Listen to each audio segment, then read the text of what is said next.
Hi everyone, Sanan this side and welcome back to Godot Nuggets. In this video, what I'll discuss is the difference between process and physics process. So let's get started.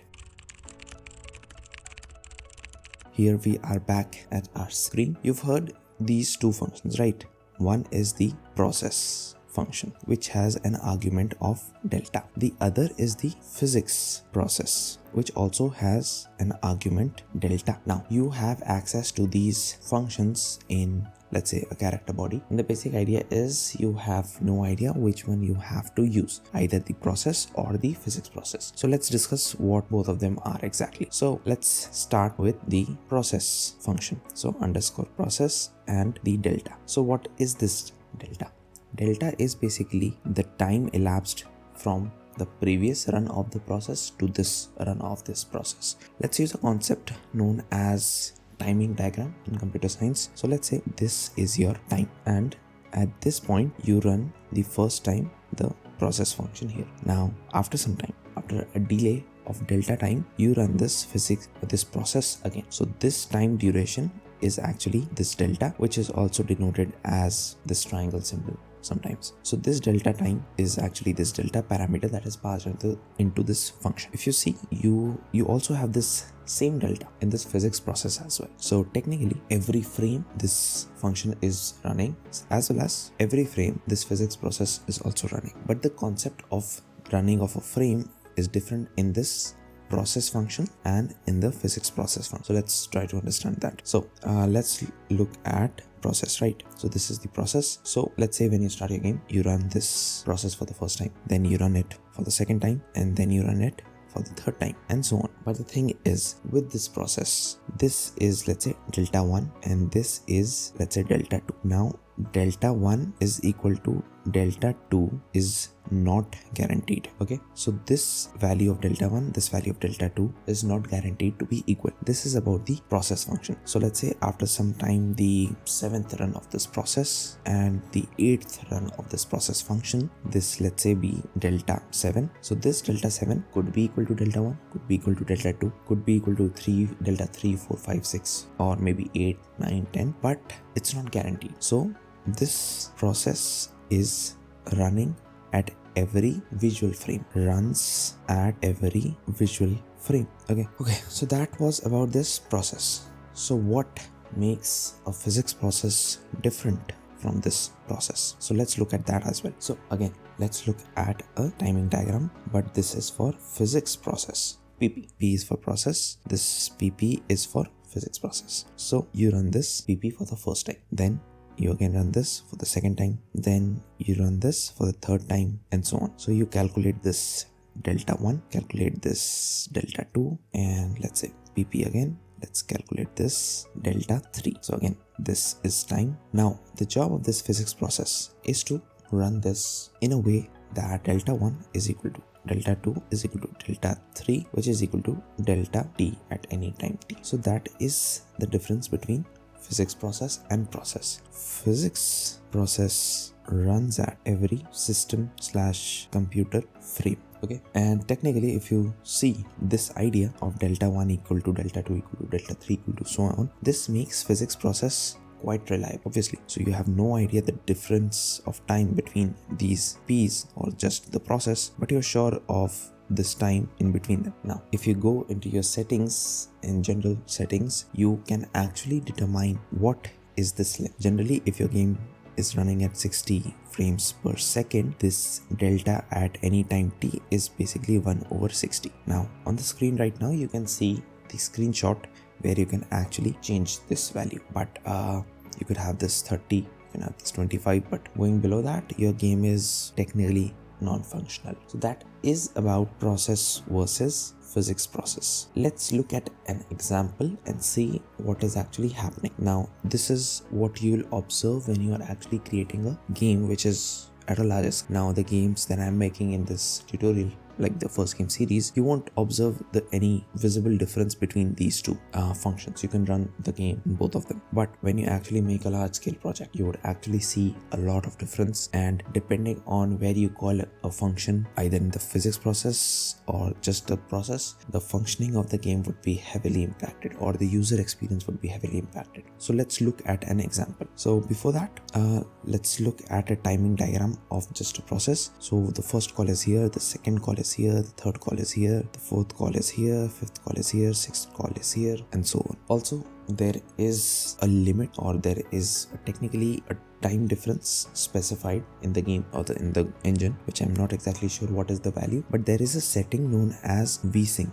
So if you disable this vsync, your game would actually run at the maximum possible frame, which is the visual frame, at a maximum possible visual frame rate. So if you disable this vsync, this would actually be calling this function thousands of times in a second, as much as it could possibly handle. So that's something I don't know is important or not. So let's look at an example. So this is a collision body, and I'm making a game, and this is my character, and the thing I'm doing is actually pressing the right arrow. So basically I want this player to go. Okay, that's fine. Now let's look at the process and the physics process simultaneously and see what is the visual difference between them.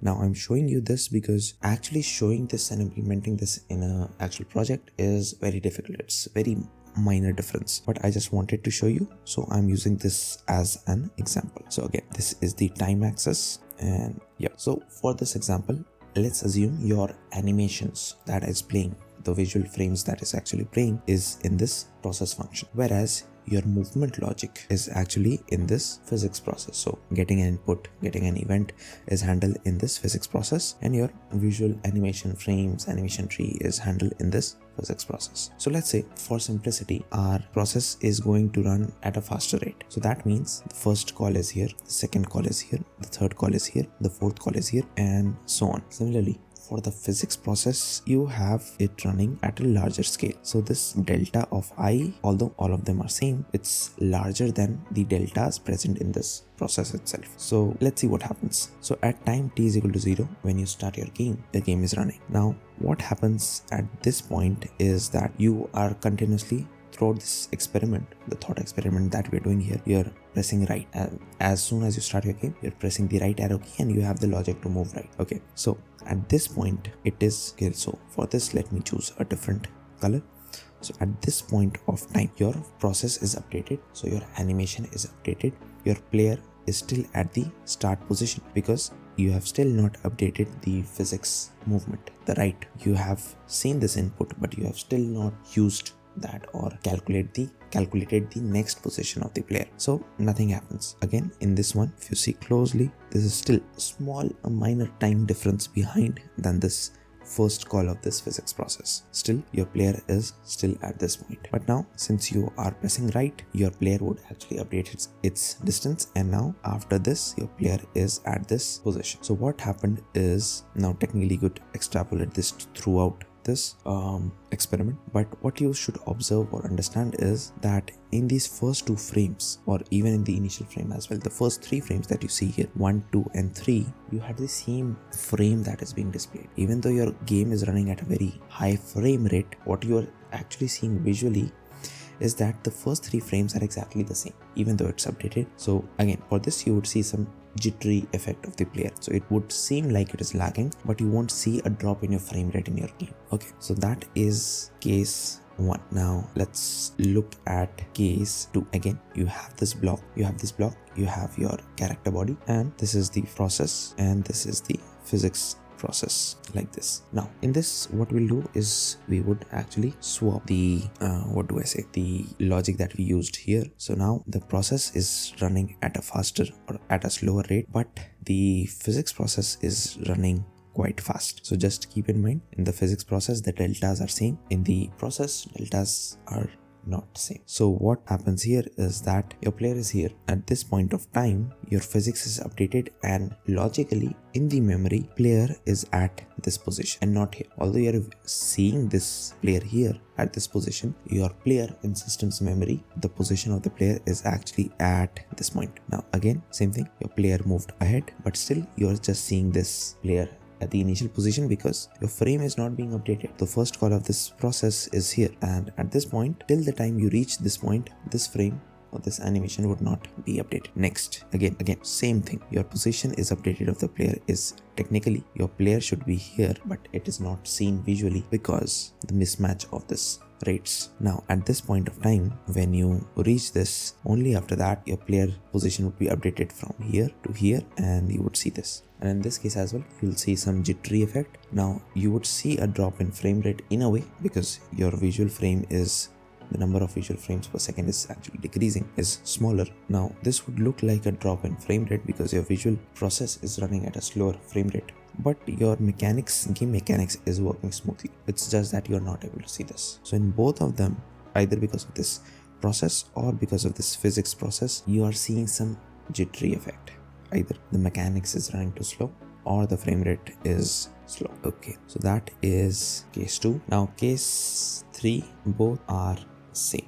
That is good. I don't need to explain you everything because every time you update this physics process or the process together, everything is working fine. Now sometimes what would happen is that you would have a higher frame rate here and a lower frame rate here. So the same logic that I described in case 1 and 2, you could just take this as a section and understand it in that way. So that was about the understanding and the logic. Now the obvious question that arises is, which one should you use? Which one should you use and when? Now what common sense would suggest you is to use anything which is not related to physics to be used in this process function, and anything related to physics should be used in this physics process function. And you're right, this is the general practice that you should use. But what I would suggest is that you should experiment. It's not necessary that for physics you should definitely go with this physics process, but things which are not a part of physics process could also go into this physics process. It depends. Let's say you have a logic which is not very heavy, right? You don't have thousands and thousands of lines of code. So you could run that in this process because it's a short code. You can run it multiple times in a second, maybe more than 60 times a second. But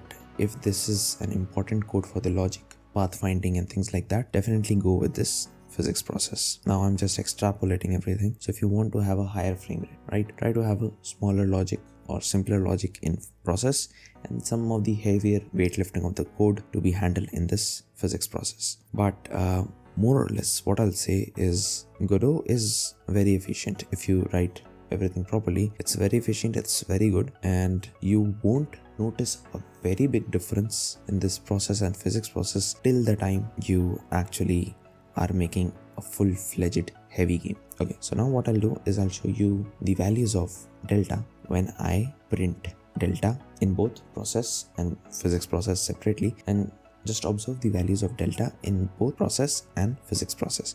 So on the left side of the screen, you could see that the values printed in process, the delta values printed in process are different maybe in every iteration, whereas when I do the same thing in physics process, it's, I think, almost identical and at equal distance.